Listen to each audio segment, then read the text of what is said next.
Spirit is calling me to continue with making another video, same day as my one about Jesus' return being feminine. And just to say, this is like July 27th, the millionaire portal for Capricorn's opening up. Hey, my Cappies, Capricorn stellium right here. Got you back. Anyway, so I was just thinking as I'm continuing to drive about like the different theories and downloads and things that I get. Years ago, I started the development of a theory that would explore the interconnectedness of all interdisciplinary fields, thoughts, anything from philosophy to how it specifically relates to, we'll just say, media or agriculture, medicine to geometry, everything, how it all connects, because it all is connected and is interwoven. And really, it shouldn't be taught as separate subjects in school, but we need to start from the beginning and see how all these things are interconnected and let things be taught in a way that expands our conceptualization of our experience in this 3D existence. That's just my opinion. My opinion don't mean anything.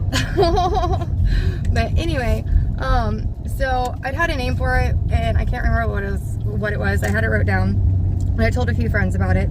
Well, this whole idea, a part of it was how science actually proves the existence of spirit, and spirit created our knowledge in science and everything, that the scientific basis, factual basis, so things would come full circle and would prove, the next plane, the next level, so that we could fully understand this existence, to graduate from it on an energetic and spiritual level, so that our reincarnations and our soul lessons, because those reincarnations would finally close out, and then we could fully come one with spirit on 5th dimension, 6th dimension, all the way up to 32nd dimension, which still haven't figured out what that one is, but we'll get there.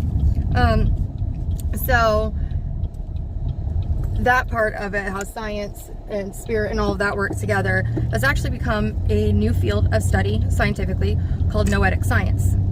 I was a little disappointed, but very excited to find out about noetic science, because I'd been working on that theory for so long. And I'm like, yes, somebody else kind of thought that too. Like, it's not just a dumb thought.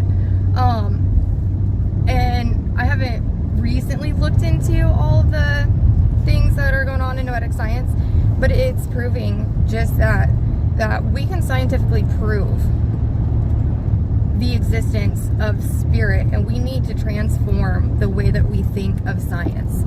Because yes, science is physical, science is factual.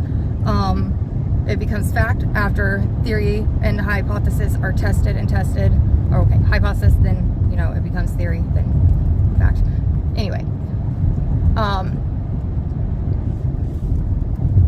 the whole thing is, if we look at okay, let's go down to the molecular level. Let's go down to the atom. I really believe that atoms, as they collide, as they bond in this realm, this 3D. I'm just talking 3D right now. The states of those elements, magnesium, iron, I mean, we could go on. They vibrate at the lowest level possible for their specific element in this 3D existence. Like, we know that things, frequency, all of that, there are certain vibrations. I believe that atoms very clearly are vibrational in this 3D realm at their lowest level, and their convergence, their bonding, their colliding is what allows for our mind to then project that as physical formation. Yes, it's physically formed, but our mind also has to conceptualize this and understand this. So when these atoms come together, they're doing their thing, to put it simply, and they create this 3D, like a blade of grass, leaves, the road, everything around us is because they're at their lowest vibrational point.